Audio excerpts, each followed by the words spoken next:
ইমারতে ইসলামিয়া আফগানিস্তানের ডেপুটি প্রধানমন্ত্রী মোল্লা আব্দুল গনি বারাদার আখুন্দ বলেছেন, ইসলামী মাদ্রাসা সমাজ সংস্কার, দ্বীনি জ্ঞান, জিহাদ, চিন্তাগত প্রশিক্ষণ এবং ইসলামী আন্দোলনের গুরুত্বপূর্ণ ভিত্তি। তিনি বলেন, আফগানিস্তানে ২০ বছরের দখলদারিত্বের অবসানে সাধারণ জনগণের পাশাপাশি আলেমরাও অগণিত ত্যাগ স্বীকার করেছেন, আর সেই ত্যাগের ফলেই আজ দেশে ইসলামী ব্যবস্থা প্রতিষ্ঠিত হয়েছে। রোববার কান্দাহার প্রদেশের আল জামিয়া আল ইসলামিয়া দারুল উলুম মাদ্রাসার দস্তরবন্দি অনুষ্ঠানে তিনি এসব কথা বলেন। মোল্লা বারাদার আলেমদের প্রতি আহ্বান জানিয়ে বলেন, দ্বীন, হিকমত ও প্রজ্ঞার মাধ্যমে মানুষকে কোমল ভাষায় সঠিক পথে আহ্বান জানাতে হবে। একই সঙ্গে তিনি কাউকে তিরস্কারমূলক বা কঠোর ভাষায় কথা না বলার নির্দেশনা দেন। তিনি বলেন, ইমারতে ইসলামিয়া দেশের সর্বাঙ্গীন উন্নয়নের জন্য রাজনৈতিক ও অর্থনৈতিক অংশগ্রহণে বিশ্বাসী। গত ৪ বছরে এই অংশগ্রহণ আরও শক্তিশালী হয়েছে, যা আলেম, শিক্ষাবিদ ও পেশাদার কর্মীদের পরামর্শ এবং মতামতের ভিত্তিতে পরিচালিত হচ্ছে।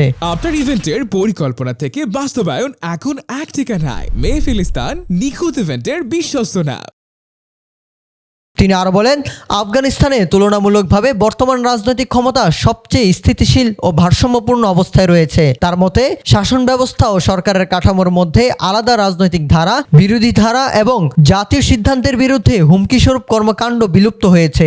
একই সঙ্গে প্রশাসনিক অংশগ্রহণ ও স্বচ্ছতা বেড়েছে, অর্থনৈতিক অবকাঠামো গড়ে উঠেছে, জনসেবা সম্প্রসারিত হয়েছে এবং জাতীয় সন্তুষ্টি বৃদ্ধি পেয়েছে। মোল্লা বারাদার বিশ্বের সকল দেশের প্রতি আহ্বান জানান যেন তারা আঞ্চলিক ও আন্তর্জাতিক পর্যায়ে সক্রিয় অংশগ্রহণের মাধ্যমে আফগানিস্তানের সম্ভাবনাময় সক্ষমতা ও দৃঢ় প্রকল্প থেকে যথাযথ উপকৃত হয়। তিনি বলেন, একটি শান্তিপূর্ণ আফগানিস্তান অর্থনৈতিক ও রাজনৈতিক দিক থেকে সবার জন্য একটি বড় সুযোগ। কেউ যেন এই সুযোগ হুমকিতে পরিণত না করে। আফগান ডেপুটি প্রধানমন্ত্রী দেশবাসীকে আশ্বস্ত করে বলেন, ইমারতে ইসলামিয়ার পক্ষ থেকে কারো অধিকার ও আমানত নষ্ট হতে দেওয়া হবে না। দেশের নিরাপত্তা, উন্নয়ন ও পুনর্গঠনে সবাইকে নিজেদের সরকারের পাশে দাঁড়াতে হবে।